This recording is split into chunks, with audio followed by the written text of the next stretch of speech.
Welcome, and thanks for tuning in. I'm Lynn Berger, host of Lynn Berger Interviews Remarkable People. And today I have the pleasure of speaking with Eilzabeth Block, contemporary art and culture historian, senior editor at the Metropolitan Museum of Art, and author specializing in Gilded Age fashion and women's history. You are in for a treat today. Eilzabeth is so knowledgeable and so nice. Eilzabeth, take us back to your earlier years. Did you know what you wanted to do? I always say that my trajectory was much more linear than most people I know.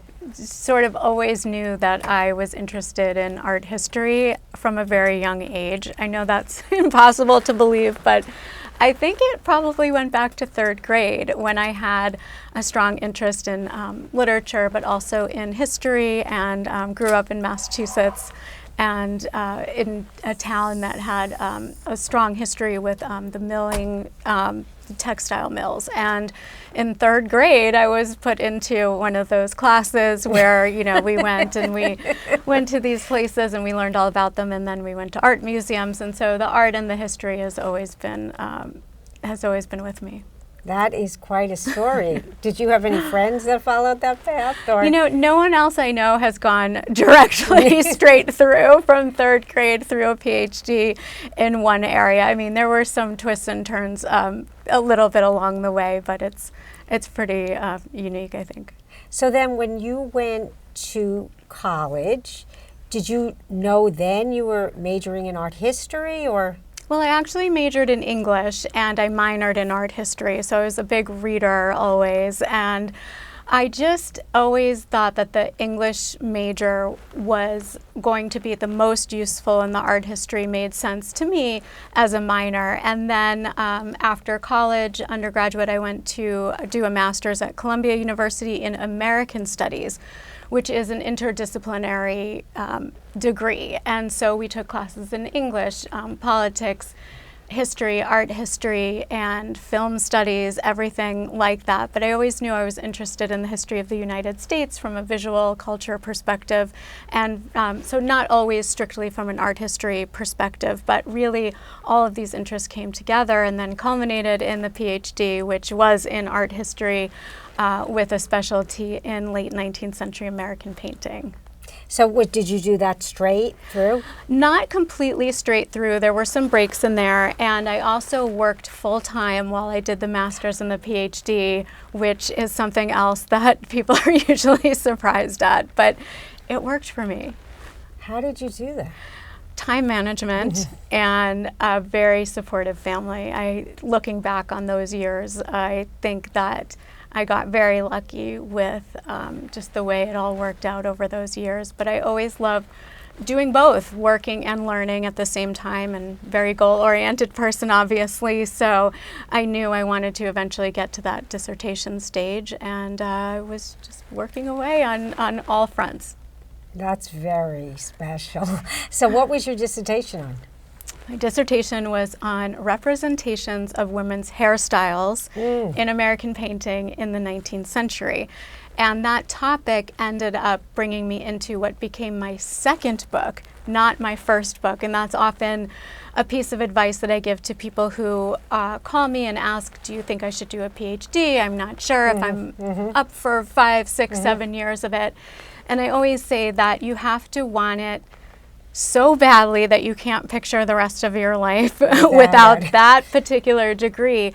And so I did the art history degree with we, believe it or not, had to declare major and a minor at that level, at that graduate school level, which really forces you to focus. So for my major, that was American painting. One of the minors I did was in Renaissance painting, and the other minor was in 20th century painting.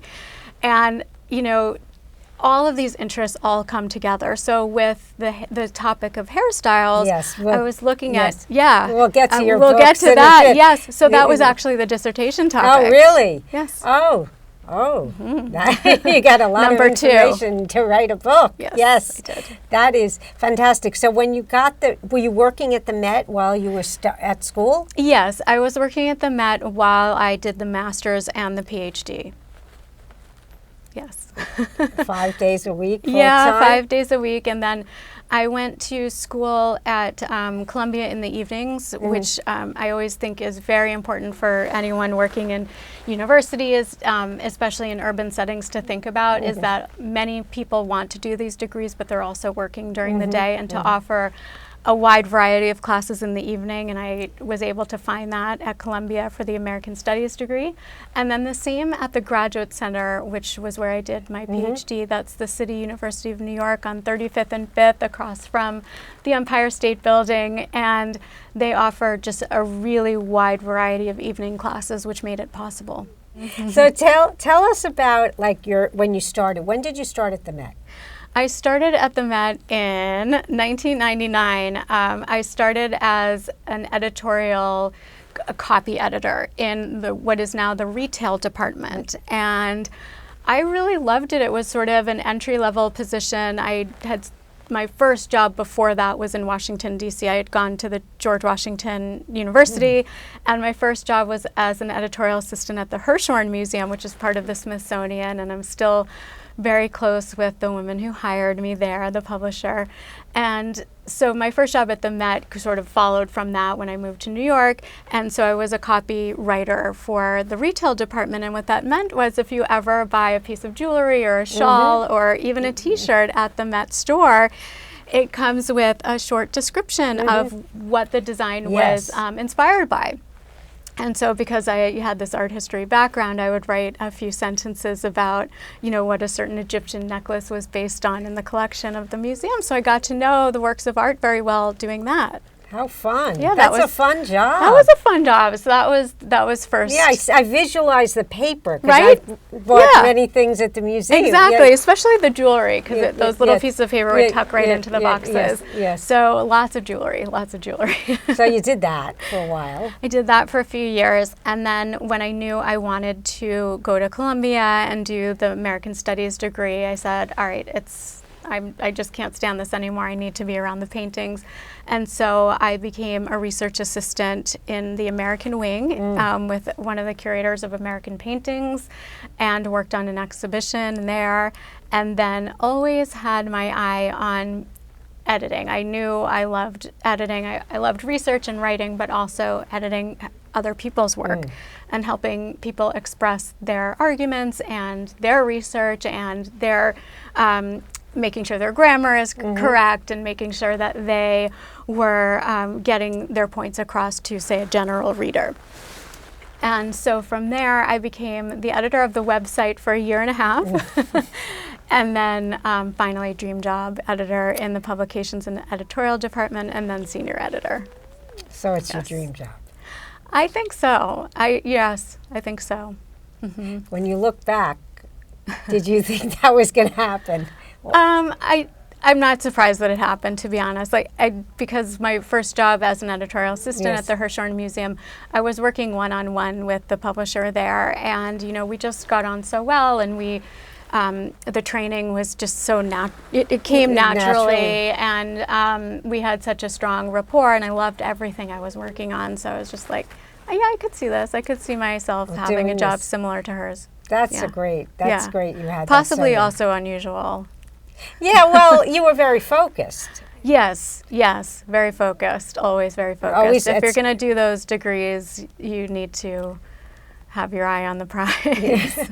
Well, now, these influences did not come from your family? They didn't do this type of work? Oh, yes. I think they always a strong sense of history. And like I said, I grew up in Massachusetts, and so a very historical area. And we had, which was also very unusual in the town of Andover, Massachusetts, we had one of, if not the only, I believe it is the only art museum on a secondary school campus that's dedicated to American art. Okay, so. So, yes, and then frequent trips through our school to the Museum of Fine Arts in Boston. So I remember in grade school always going to the MFA and really at those early ages, and so I encourage people with small children always to bring children to museums and just even if you think they're not taking anything in, they are, and that they should get comfortable with being in an art museum or a museum of any type from a very early age, that they belong there. Well, that is so true about my children always were in museums, and they love to go to museums now, and it's a great way to spend time together. I think so. Yes, and that little drawing class at the Met, my daughter took, and she... Those are great classes. Yes. I remember one year they started students as early as age 2, and you think, what is a 2-year-old going to do? But they're drawing, in these around old masters' paintings and sculptures, and it's really unlike any other opportunity. So while you were working full-time, you got your PhD. Did you take a break before you started writing some books? Yes, I took a break. So I finished the PhD, had my son. That's a good thing to use then the time. Use the time wisely. So there were a few years there where I just knew I needed to focus on family and was happy to do it. And then 3 or 4 years after graduating is when I started publishing articles. My PhD advisor had said, start with articles and start with well-known artists, which was very good advice. And so I started, my first article was on Winslow Homer, who was one of my favorites. You must also know the artist, and watercolors and paintings. So first article was on Winslow Homer, and then I went on to publish on John Singer Sargent, and then that led to my interest in images of women and what they were wearing and how their hair was styled in the paintings. So a couple of other articles came out, and then I knew I was ready to write a book. I knew I was ready. Sometimes you just have these research files that are overflowing, either paper files or on your Google Drive, and just like, all right, I need to put this all together and get this out into the world. So the first book was called Dressing Up, The Women Who Influenced French Fashion. And it's about how wealthy women in the United States were exerting power of spending money, but also how they were tastemakers and how they were exerting taste from the United States, which was sort of new to the taste-making world. And so I'm talking about women like Caroline Astor, Alva Vanderbilt, and how they were going to Paris up to twice a year and were shopping and placing custom orders at couturiers like the House of Worth and the House of Doucet and many others. And so I go into showing beautiful, beautiful dresses, but also the backgrounds of some of these businesses and how they worked, and then looking and reading about women's spending practices. So these women, their husbands and their brothers and their families were they were the titans of industry, and they were making money in the railroads and real estate and even gold and silver mining in the West. And so just unbelievable amounts of money were available, and so these women chose to spend it wisely. They were doing philanthropic work, holding benefit events, funding schools. Yes, but they were also spending on what they were wearing, which was very important to them. And so they wanted to patronize the finest makers in Paris. And so that was a deeply researched book that labor of love, and then shopped it around and was able to land my dream publisher, MIT Press. They published the book, and it's fully illustrated, which makes me very happy. Yes, the books are beautifully illustrated. You. So when you were writing the book, did you have an intention of what you wanted your readers to get out of it, or was it more personal for each reader? I had a very clear mission with the book, which was to show how women were not passive in society in the United States or in Europe, and that we should be taking these women seriously, even if they were spending their money on textiles and fashion, and at milliners to get their hats or to get their hair done, and certainly the jewelry. That every decision they were making was a movement of a special agency. They were making choices on a daily basis and spending very wisely, saving very wisely, preparing their next generation, buying heirlooms. So very much a story about women's power. Oh. And how is the book writing process for you?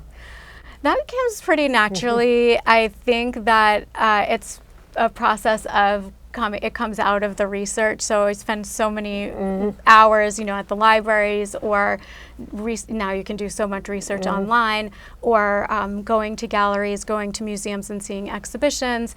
And so I'm always just sort of visually filing away subjects that I want to write about. And then there is a point where it just starts to all come together, and I can envision how the chapters are going to be divided up. And I just start outlining and filling in from there. It's not, always a breeze. Certainly, there's always a chapter that will be more difficult than others. What I found over the course of doing 3 books now is that the chapter that I think is going to be the first one usually ends up being the last one. It usually becomes being the one that's the most difficult to get out.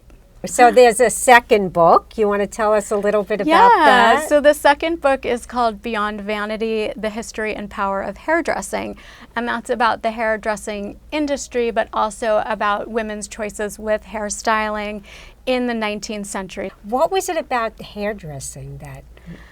It just was so evident to me looking at portraits by grand portraiture, either in England or in France or the United States, and I'll mention John Singer Sargent again, these grand portraits that we all are so familiar with, like Madame X or some of the other, countesses that are in the paintings, or American heiresses. And we spend so much time talking about the dresses and, the red velvets, the black velvets. Oh, Madame X's dress is too slender. What was she thinking? That no one was paying attention to, like, above the neck. It's like we look at the faces, yes, and we're like, oh, beautiful face. But their hairstyles were never being remarked on. In the 18th century, you do get some attention in the scholarship to hairstyles because they're over the top. 19th century hairstyles are closer to the head. They're not as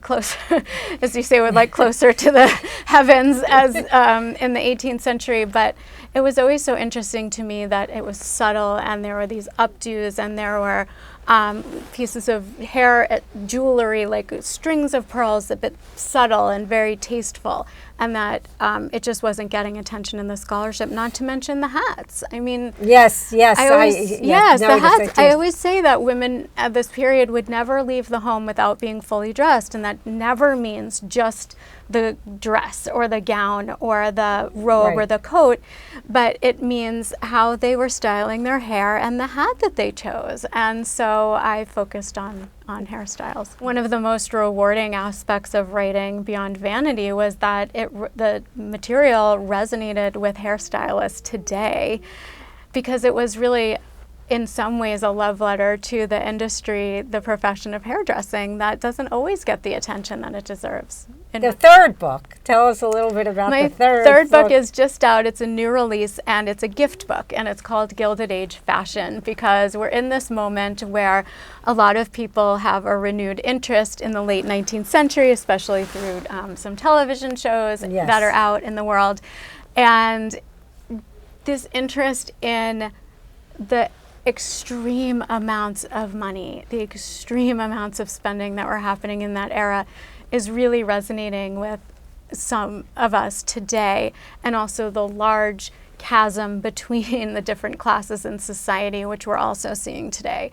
But in the book, I wanted to write a book that was now with a commercial publisher and not an academic publisher, and it's based in deep research, but it's very, very accessibly written, and sort of brings the reader, the general reader, into the world of how a woman would get dressed throughout the course of her day. And so the chapters are divided into morning, afternoon, evening, and then balls and weddings, and then interspersed with really like showstopper accessories like ermine fur muffs that are just exquisite so that your hands wouldn't get cold if you were on a carriage ride in the winter. And then some jewelry, and then some grooming tools, like, oh, there's silver-backed hairbrushes and combs and things that just by Tiffany and Company that take your breath away. Well, it sounds like you had fun with that book. I had fun with this one. Because it seems like the other books, there was more research, you spent more time, and this you kind of let your creativity go. Yes, it's very much a curated selection of my favorite dresses by the House of Worth or Pingot or Doucet or Pekin, and then a chance to bring in some of these accessories that didn't quite have a place in the first or second book. Okay, what a nice thing. And is there a fourth one coming soon? There is, and should we break news here on our show here today? So my next book is on underclothing, so undergarments, which is an area that I touched on in a couple of places in my work so far, but we're talking about petticoats, corsets, linings, skirt lifters, all these accessories that women would put on before the dress went on. So now I want to get to some fun facts that listening to some of your Instagram posts and reels about, instead of face serum, that they pressed flowers? Yes, so if anyone knows the portrait of Madame X by John Singer Sargent, she very famously has lightened her skin color, lightened her skin tone. And it would be from like grounding up either powder or lilac powder, which Mrs. Gautreau was known for, and applying it to the face, and then making sure that you had a uniform texture. This was very important. It's in all of the etiquette books. So that they were very into skincare. They just didn't call it that. And then I also found the hats, as you mentioned before, the size of the hats. They were very appropriate for the hair, right? Yes, there was a rivalry between the hairstylists and the milliners. Milliners were practitioners, artists who made hats and bonnets. And you wanted to make sure, the hairstylists always wanted to show off their work, but then the makers of the hats also wanted to show off their work. But if it was an era when you had large hairstyles in fashion, then the milliners would get upset because then their large hats would not sit quite right. So there was always this balance, but hats, I think, another area of research that is due for a comeback. The children's clothes, when did a child first appropriately get dressed? Well, children were always, appropriately dressed because their mothers made sure of it and their caretakers made sure of it. So again, the etiquette books are just packed with information and guidance for new mothers and for older sisters on how to dress little ones. And there were lots of rules in this era if you were in an upper class or elite member of society, of an elite family, that you would make sure that little boys were wearing short pants and that girls were in skirts that were long enough and appropriate, and then they could only get a little bit shorter when they got a little bit older, and then they would come out into society and they had to be dressed as a woman. I can spend 3 hours just researching a certain season of fashion in a certain era, or the paintings of one particular woman artist who I've tracked down and found that she was a student of a famous painter, but you haven't heard too much about her, and just the love for the visual. And now it's so much different than when you first started, right? It is. Research has changed. It is. There's so much online, and for that we have to credit all the archivists out there and the librarians who make it so much easier than it was in the past. Thank goodness. Yeah, it's, I only wrote one book, but I had to carry books from the library. Oh, yes. E-books and databases have changed the game. It changed the whole thing. Changed the game, and scanned newspapers have really changed everything. Yes. The world, it's just shifted. So now you have to go through all the information to pull out the pertinent information. Right, right. And there's also, some people would argue, too many books right now that people are pushing out into the world. That makes it hard to get to know any singular book, but I hope that people find my books. Yes, well, it's definitely, you have an audience of people that it's I'm grateful. fascinating. Yes, yes.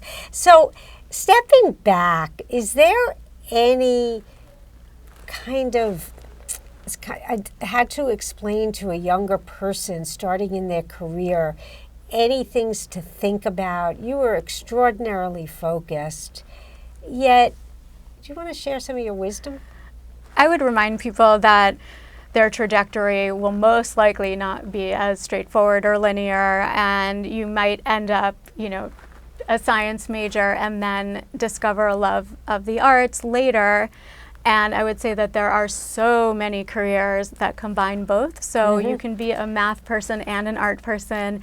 You can be an English major and a scientist. One of the areas of research in museums that's growing is conservation. There's certainly a long history of conservation, but I'm seeing young people become very interested in restoring paintings, conserving them, preserving them for the future, and for that you need a science background. You can also be a research scientist in an art museum, which I think a lot of people aren't quite, don't quite realize that those professions are out there. And so keep, looking and seeing that you don't have to pick one or the other. At my talk last night, a gentleman came up to me after the talk and he said, I always wanted to be a historian, but I decided to go into medicine. And he said, but I spend my lunch breaks listening to history podcasts. And then we got into a whole conversation about certain favorites. And he was telling me, he was educating me on textile history because he finds time for that passion. Yes, it's career and life planning. Exactly. You could do both. Well, Eilzabeth, thank you so much for taking time out today to speak with me. I recommend that people look into your books and your articles. They're just so interesting and fun, and you learn tons. Thank you, you, Eilzabeth. I enjoyed it. Thanks so much. Thank you.